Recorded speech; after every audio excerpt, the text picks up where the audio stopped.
Hello students, now today I am going to deliver a lecture on kinetic molecular theory for explanation of stages of matter.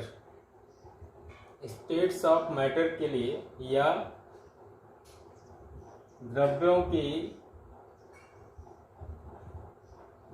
के explanation यानी कि उसका वर्णन करने के लिए गतिज आणविक सिद्धांत पर हम लोग आज चर्चा करेंगे कि गतिज आणविक सिद्धांत है क्या और यह स्टेट्स ऑफ मैटर या द्रव्यों की गुणों के बारे में कैसे बताता है।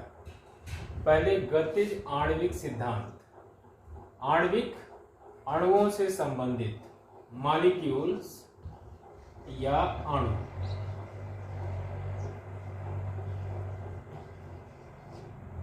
मॉलिक्यूल या अणु क्या है? पदार्थों का वह सूक्ष्मतम कण जो स्वतंत्र अवस्था में रह सकता है। That smallest particle of the matter that has been exist in free state. पदार्थों का वह सूक्ष्मतम कण जो स्वतंत्र अवस्था में रह सकता है क्या कहलाता है? अणु कहलाता है। अणु स्वतंत्र अवस्था में रह सकता है, इसीलिए यह किसी भी निश्चित संरचना के लिए जिम्मेदार होता है, क्योंकि जब स्वतंत्र अवस्था में रहेगा तब वह एक निश्चित स्वरूप को या निश्चित आकृति को ग्रहण करेगा। इसीलिए जब ही हम किसी निश्चित संरचना के बारे में अध्ययन करते हैं तब आणविक संरचना के बारे में अध्ययन करते हैं। अणु अपने ही स्थान पर रह करके हमेशा गति करते रहते हैं और गति करने के कारण इनमें अपने ही स्थान पर रह करके दाएं बाएं ऊपर नीचे हिलना, ये मूवमेंट या गति कहलाती है। इसको बोलते हैं वाइब्रेशन। काल्पनिक गतियां करते हैं। प्रत्येक अणु अपने स्थान पर रह करके अपने दाएं बाएं ऊपर नीचे गति करता रहता है। ये क्या कहलाता है? वाइब्रेशन या काल्पनिक गतियां, कंपन कहलाता है। ये कंपन क्यों होता है? Due to the kinetic energy.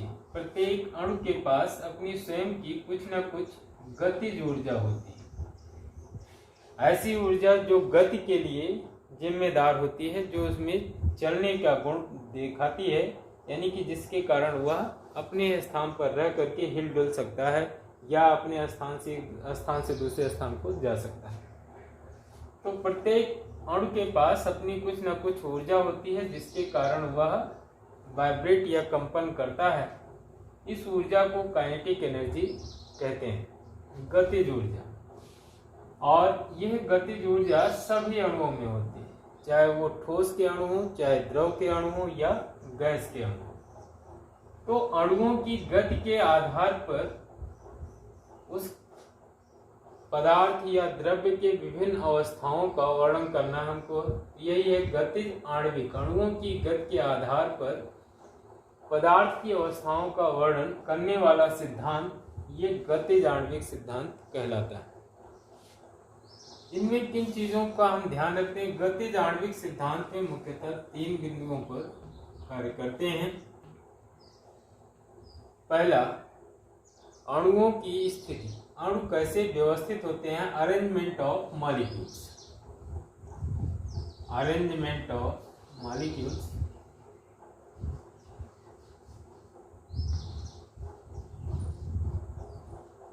अणु कैसे व्यवस्थित होते हैं? किसी लैटिस में, किसी संरचना में, मॉलिक्यूलर स्ट्रक्चर या आणविक संरचना में जो अणु होते हैं वो किस प्रकार व्यवस्थित होते हैं? क्या अणु आपस में पास पास सटे होते हैं, या अणु एक दूसरे से कुछ दूरी पर स्थित होते हैं, या अणु एक दूसरे से बहुत अधिक दूरी पर स्थित होते हैं? तो अणुओं के व्यवस्थित होने का क्रम जो होता है उनका, ये उनकी संरचना को परिभाषित करता है कि वो किस तरह के शेप में रहेंगे।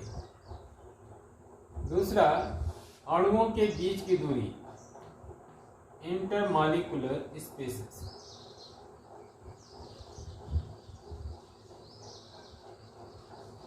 अणुओं के बीच की दूरी जिसे अंतरा आणविक दूरी कहते हैं। दो अणुओं के बीच जो भी आणविक संरचना है उसमें दो अणुओं के मध्य कितनी दूरी है, क्या अणु एक दूसरे से केवल अपने रेडियस के बराबर दूरी पर ही व्यवस्थित हैं या एक दूसरे से अधिक दूरी पर व्यवस्थित हैं। तो किस तरह से अणुओं के बीच की दूरी क्या है। किसी भी आणविक संरचना में दो अणु एक दूसरे से कितनी दूरी पर स्थित हैं, उन्हीं दो अणुओं के बीच की दूरी को अंतराण्विक दूरी कहते हैं। ये जितना कम या अधिक होता है उसी के आधार पर ठोस, द्रव और गैस अवस्था का वर्णन किया जाता है। अब ये दूरी क्यों होती है, तो जो अणु होते हैं इसमें वो एक दूसरे से बंधे होते हैं। तो अणुओं के एक दूसरे के द्वारा बंधे होने की प्रक्रिया क्यों संपन्न होती है, due to intermolecular force. Molecular force अंतराण्विक बल के कारण जो अणु होते हैं वो एक दूसरे से अंतराण्विक बल के द्वारा क्या होते हैं, आकर्षित होते हैं, जिसके कारण वो एक फिक्स लैटिस में, एक निश्चित संरचना में व्यवस्थित होते हैं। तो हम गतिज आणविक सिद्धांत में मुख्यतः इन्हीं तीन बिंदुओं पर फोकस करेंगे और इन्हीं तीन के आधार पर जो है ठोस, द्रव और गैस अवस्था की विवेचना करेंगे। What are the solid, liquid and gaseous state of a matter. Solid state में आते हैं सॉलिड, लिक्विड और गैस। ठोस, द्रव और गैस अवस्था में इन्हीं तीन गुणों के आधार पर हम पदार्थों का वर्णन करेंगे। पहला है सॉलिड स्टेट। सॉलिड स्टेट में क्या होता है, जो मॉलिक्यूल्स होते हैं वो लैटिस में एक दूसरे के बहुत नजदीक इकट्ठे, अणु एक दूसरे के पास पास स्थित होते हैं। अणु एक दूसरे के पास पास स्थित होते हैं। जब लैटिस में, आणविक संरचना में अणु एक दूसरे के पास पास स्थित होते हैं तो उससे उनका एक निश्चित स्वरूप सामने आता है। इसीलिए जो सॉलिड होता है, जो ठोस अवस्था होती है, ठोस होते हैं, उनके जो आकृति एवं आकार होते हैं वो निश्चित होते हैं। क्योंकि अणु पास पास होते हैं इसलिए उनमें कंपन बहुत ज़्यादा हो नहीं पाता है, जिसके कारण उनमें संरचना में कोई बहुत बड़ा परिवर्तन नहीं देखने को मिलता है। यही कारण है कि अणु जो होते हैं वो आणविक संरचना में निश्चित स्वरूप को प्रदान करते हैं। तो अणुओं के पास पास होने के कारण इनकी आकृति एवं आकार निश्चित होते हैं, जिसके कारण इनका आयतन भी निश्चित होता है। सारी गुण इनकी फिक्स होते हैं, निश्चित रहते हैं। वहीं पर लिक्विड में अणु जो है वो अपेक्षाकृत दूर दूर स्थित होते हैं। सॉलिड की अपेक्षा दूर दूर स्थित होते हैं और जिसके कारण इनके बीच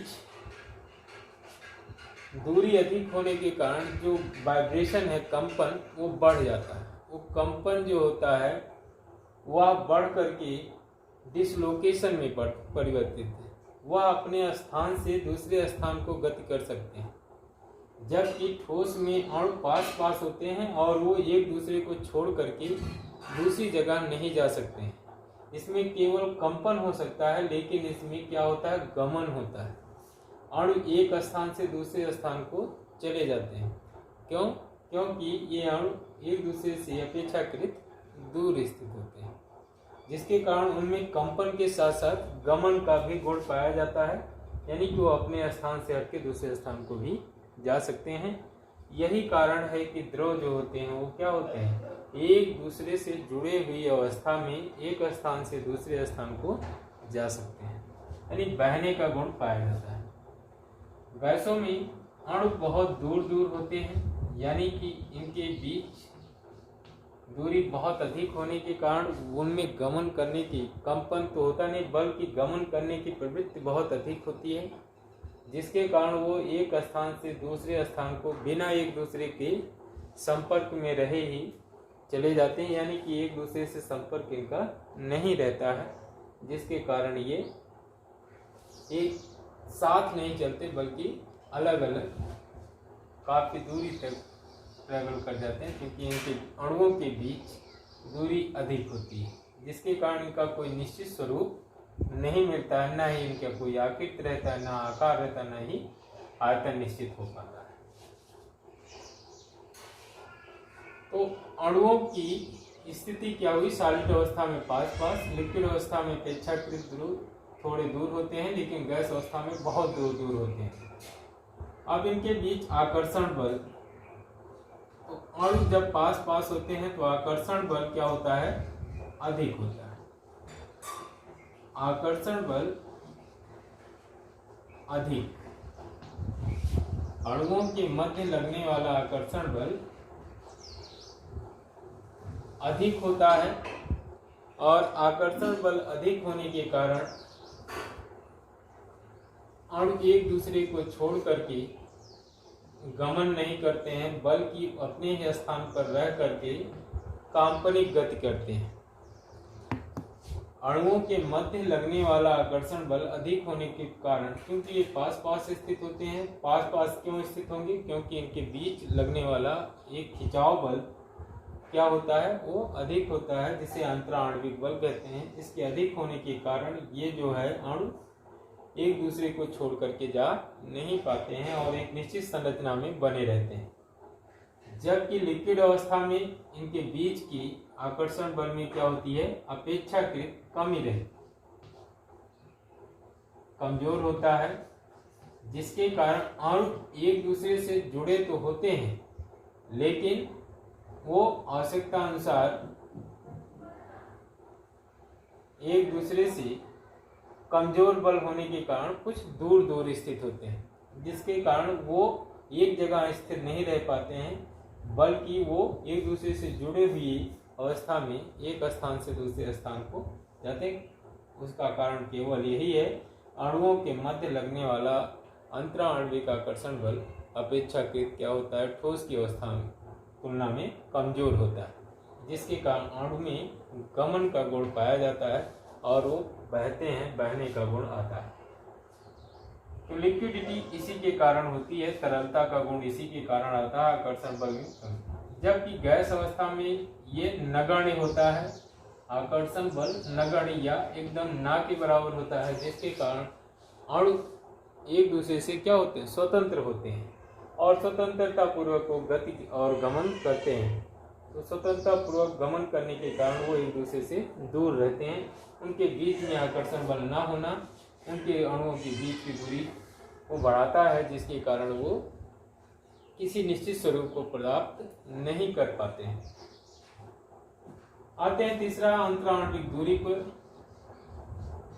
अणुओं के मध्य लगने वाली, अणुओं के मध्य जो दूरी होती है उस पर दो अणु एक दूसरे से कितनी दूर स्थित हैं किसी लैटिस में, आणविक संरचना में, वो क्या कहलाता है, अंतराण्विक दूरी। यदि अणु पास पास है तो उनके बीच की दूरी क्या होगी, बहुत कम होगी। यहाँ दूरी अत्यंत कम होती है, यानी कि अणु बहुत अधिक पास पास स्थित होते हैं, जिससे आकर्षण बल बढ़ जाता है। यहाँ पर दूरी अपेक्षाकृत अधिक होती है और जिसके कारण अणु एक दूसरे से दूर दूर होते हैं। यहाँ अंतराण्विक दूरी सर्वाधिक या अनंत होती है, जिसके कारण अणुओं के मध्य लगने वाला आकर्षण बल बहुत कमजोर। अणुओं के मध्य दूरी बहुत अधिक होती है बहुत अधिक या अनंत होती है गैस अवस्था में, जबकि द्रव अवस्था में अणुओं की मध्य दूरी कम होती है, जिनको आप मेजर कर सकते हैं, नाप सकते हैं। सॉलिड स्टेट में के बीच की दूरी लगभग ना के बराबर होती है, केवल ये अपने व्यास के बराबर दूरी पर एक दूसरे से स्थित होते हैं या थोड़ा बहुत अधिक दूरी पर स्थित होते हैं। जैसे सॉलिड स्टेट की कोई सॉलिड या ठोस वस्तु जो है कितनी अधिक मजबूत होगी या कितनी कमजोर है, उसके आधार पर अणुओं के बीच की दूरी निश्चित होती है। यदि अणु बहुत पास पास हैं तो वह वस्तु बहुत ही अधिक मजबूत होगी, यदि अणुओं के बीच की दूरी थोड़ी अधिक है तो वह वस्तु थोड़ी कमजोर होगी। यही गतिज आणविक सिद्धांत क्या है? अणुओं की गति के आधार पर ठोस, द्रव और गैस अवस्था का वर्णन करना ही क्या कहलाता है? गतिज आणविक सिद्धांत। That's all for today. इसको आप ध्यान से पढ़िएगा, समझिएगा और इसका नोट्स आप बना करके इसकी प्रैक्टिस करिएगा।